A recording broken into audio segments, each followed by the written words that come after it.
Senyukile isibalo samacala ahlobene nokwephulwa kwemithetho yeLockdown ngenyanga edlule. Lokhu kudalulwe nguNgqongqoshe wamaphoyisa uBheki Cele namhlanje.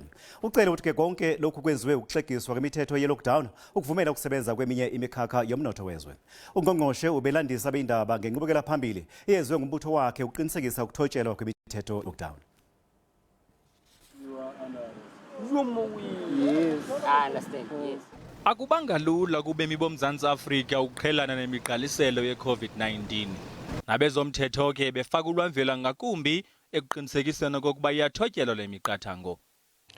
At one point towards the end of April, when we were still on level 5, we had about 107,000 cases opened with 118,000 people charged for contravention of the lockdown regulations.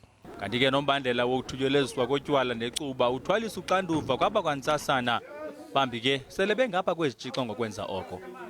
No. There are two questions. There is alcohol and cigarettes. Alcohol is very clear. You go and read your regulations. Regulations simply say there shall be no transportation of alcohol. That's what the regulation.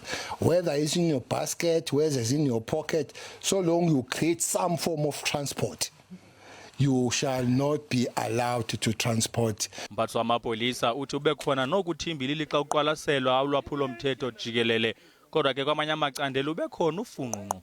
NdinguAbongile Dumako kwiindaba ze-SABC eGauteng.